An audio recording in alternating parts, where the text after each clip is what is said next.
After the defeat at Bloody Kovetska, General the Count Gudarian pulled his forces back to regroup and rearm. Two Maustrian divisions are sent into Adon to disrupt the coalition's supply lines, while Lord Flavisham continues his march into Crimsonia, occupying Doolan. The Grand Army of the coalition, now strengthened by some Manarth brigades fleeing Revdenii, marches back into Crimsonia, planning to secure the capital and liberate some territory. The Zyronese march into Friesla, while the rest withdraw through Adon and into Airedale.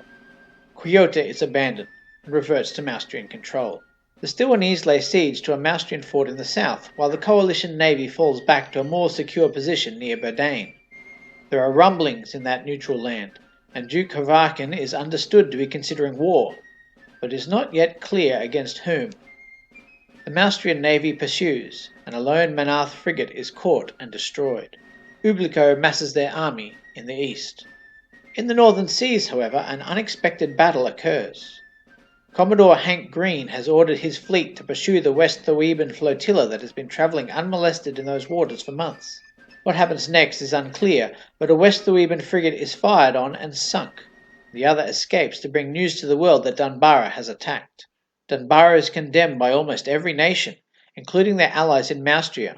The region is desperate to keep West Thuiba out of the larger war. It seems that Mirza Veers of West Thuiba has just been waiting for an excuse to attack, and Dunbarra has given that excuse.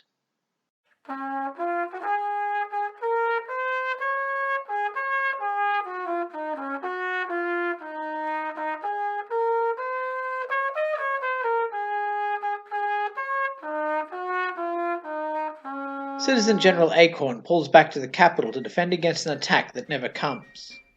The Zyronese lay siege to a Maustrian fort in Friesland. The coalition navy attempts to engage the Maustrian fleet, but von Tilsiter pulls back. The Stilwanese rebels, out of supplies, fall back to the Narbak. In the north, Trentish forces cross the border into Dunbarra, but find no army to engage. The Dunbarran fleet continues to pursue the West Thuibans, who sail back into the eastern seas. But it is in Adon that all attention turns. Mirza Veers the West Thuiba has declared war on Maustria and advances his army over the border for the first time. All that opposes them is a Maustrian division under the command of J. W. Lamund, and marching to their aid, the army of Ublico under Colonel General Bleu. Ublico has played a minor part in the war so far, sending troops to aid Dunbarra in the opening months, but since then biding time and building strength. But the Grand Duchess has responded to the call of General Gudarian. The army has marched down to coordinate a combined attack into Airedale in the winter, but the entry of the West Thuibans has altered all of that. Couriers ride between Lamund and Bleu, and the forces attempt to unite and oppose the invasion. The Maustrians have attempted to fall back, but have been hampered by the enemy cavalry commanded by Prince Bahabi the Lesser. Lamund is ultimately caught, and decides to make a stand near the town of Inerklinergroonerberg, on a small green hill. A last courier is dispatched to Bleu, calling on her to make haste and march to the Maustrians' relief. The West Thuiban guns open on the hill with deadly accuracy for long-range fire, and the infantry advance. The West Thuibans have a good deal of militia present, but these are interspersed with regular and guard infantry. They will be used in the front line of the battle, urged on by their chiefs and officers. A fierce firefight erupts in the woods, as Maustrian light infantry hold off two brigades. Prince Bahabi manoeuvres his cavalry behind the hill, looking for an opening, and sees instead the heads of the Ublicon columns. Bleu has arrived. The firefight spreads to the hill as the West Thuiban infantry exchange volleys with the Maustrians above. One brigade becomes disordered, and Prince Bahabi sends a brigade of cavalry to drive them off the hill, but Lamund counters, sending his last reserves to hold the rear of the hill. The West Thuiban infantry attack instead, with guards and regulars charging through the militia units and up onto the hill, bayonets flashing. The disordered Maustrians break and run, while Lamund's guards have put up a bit more resistance before they too are driven back by the Klobasan Grenadiers. This elite unit pushes on to engage a fresh Maustrian unit, breaking them as well and pursuing down the hill. Their fanatical devotion to the cause of their prince causes them to continue charging until there are no more enemies to face, except the entire Ublicon army, which has now arrived and is forming up behind the hill. Colonel General Bleu orders a charge on the exhausted grenadiers, then looks up to see a Maustrian general approaching. General Lamund, I presume. We have arrived. Can your division hold? Lamund waves a hand towards the hill before responding. General Bleu, I have no division. He does not exaggerate.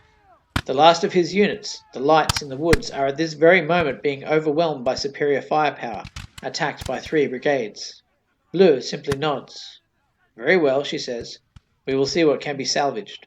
The Ublicon vanguard charges the Clobeson grenadiers, who put up a stiff resistance despite being massively outnumbered, but they are quickly exhausted and disintegrate. The Ublicons chase down the fleeing troops and are countercharged by the West Thuiban cavalry. The melee is confusing and close fought, but at the end the Ublicon cavalry and guards are destroyed, and 1 West Thuiban cavalry brigade remains on the field. Prince Bahabi sees an opportunity, and orders his remaining cavalry to charge against the lone Ublicon brigade. The prince spurs his mount and leads the prince's own heavy horse in a glorious charge. The Ublicon guns open fire and disrupt the accompanying cavalry, driving them from the field. Bahabi continues the charge, and the 2 heavy brigades meet at a full gallop, and the Ublicons come out on top. The prince's own break and run, and are pursued to destruction by the Royal Radka brigade. Prince Bahabi the Lesser is trampled to death trying to rally his troops. The battle comes to a lull for a while. The West Thuibans have taken the hill and are bringing their guns forward, while Mertzeviers tries and fails to rally and restore order to the militia. Bleu orders some units to the right, and masses the rest of the infantry and artillery against the hill. The heavy cavalry forms on her left. There is not room on the hill for all of the Thuiban troops, and some brigades are forced to descend to make room for the artillery. The Ublicon guns open fire and do good work against the enemy infantry. After some manoeuvring, Bleu orders charges on left and right. The heavy cavalry form up and come blasting down on the hill, 3 brigades targeting disordered and militia infantry. The West Thuiban artillery on the hill are able to stop 2 of the charges, while the 3rd is driven back by determined musketry by some very motivated militia. The great cavalry assault fails to make contact, and the brigades fall back in confusion.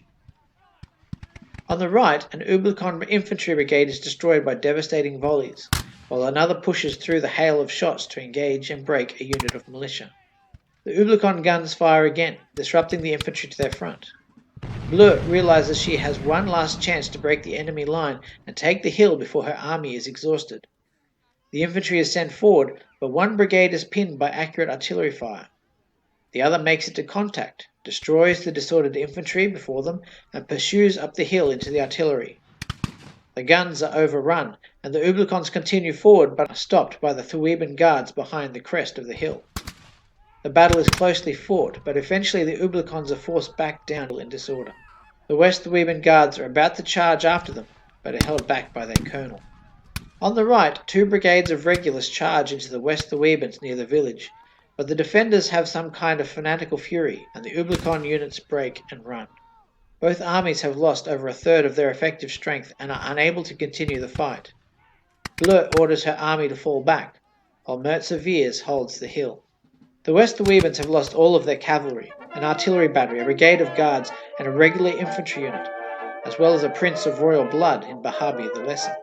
The Maustria division of 4 units is utterly destroyed, and the Ublicons have lost 2 brigades of cavalry, 3 infantry brigades, and 1 of guards. Adon remains occupied, and the Ublicon army retreats to Platkov. The coalition has a new member, and has been victorious in 2 major engagements this year. But Crimsonia is still largely occupied. Tiplef-Nazin is defeated, and the Stilwanese army is starving. Wars are not always won on the battlefield.